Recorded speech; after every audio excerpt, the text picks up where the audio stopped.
Basics.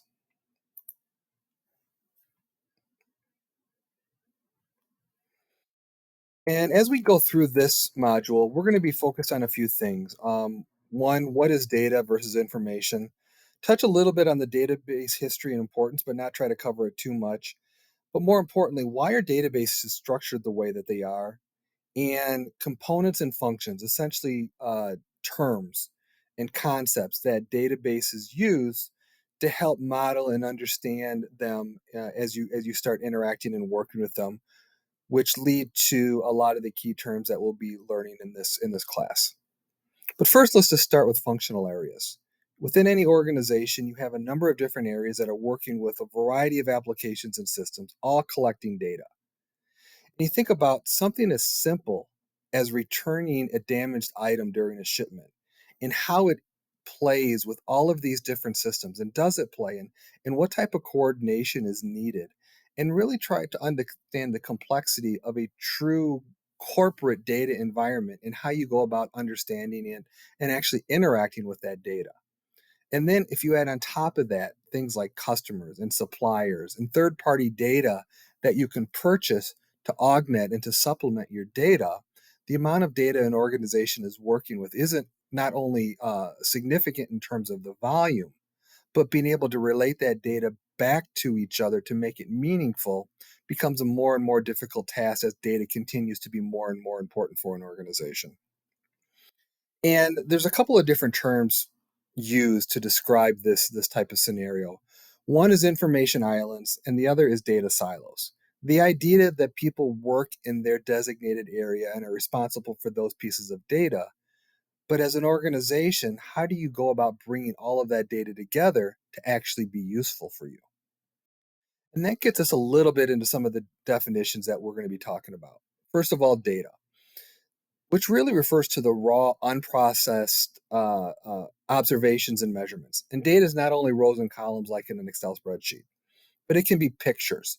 It can be semi structured data, such as JSON, which you're getting a lot of the IoT, and the explosion is coming from this semi structured data.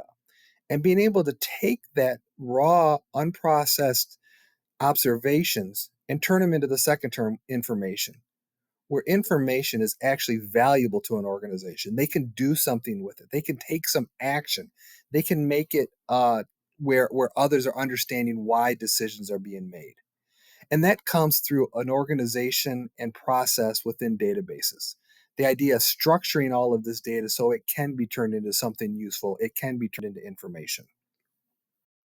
And as we go through this, we'll be looking at how a database goes about doing this. And it's been helping people interact with data to turn it into information, trying to alleviate some of that complexity and build those relationships between different what we call business entities inside of a DBMS or a database management system.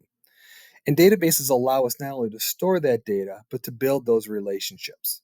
And while we're going to be focused primarily on relational databases, there is the concept also known as big data, which gets into some other concepts that we'll be talking about in the third module, or the third section of this class over roughly the last 3 weeks or so.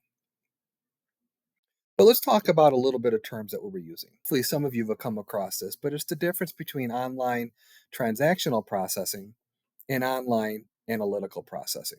And transactional processing you can think of such as banking records or purchasing stocks or going to the grocery store or even an online shopping cart. Lots and lots of transactions happening with a relatively small number of records. The second is analytical, where we're dealing with large amounts of data, complex issues across a very significant size of data.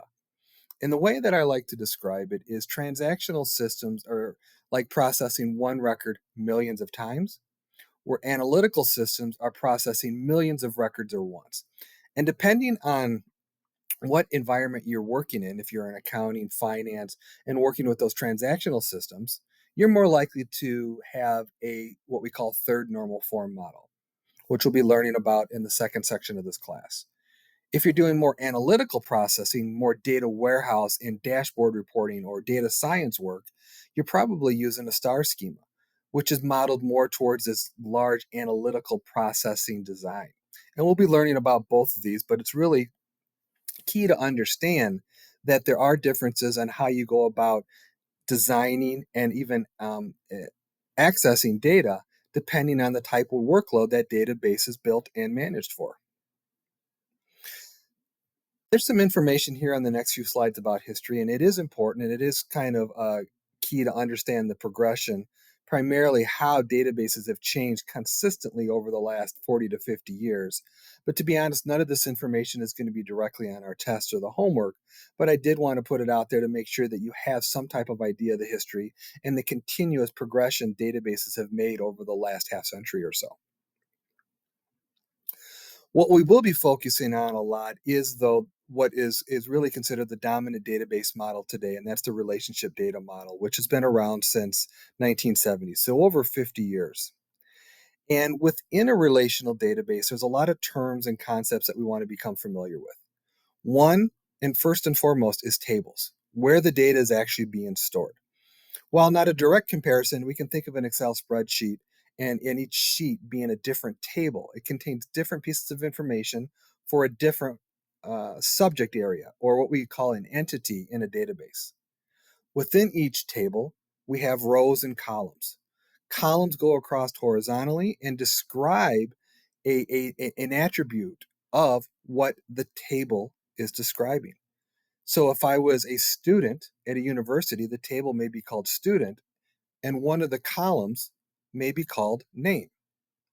And each record that you put in is a different row in the table, each with a value that describes the attribute or the column of that particular table. And we'll show you how these all fit together in just a second.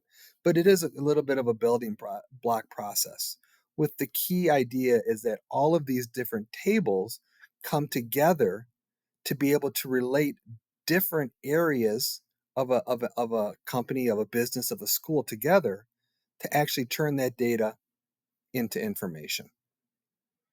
So let's just kind of quickly talk about these and relate them to what a database model would term them and call them.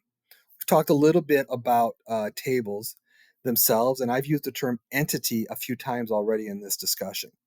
But it's describing anything about the organization which you wish to store data. And we'll use and continue using the college and university example here as students once again, where not only do we have name, but now we have student ID, phone number, birth.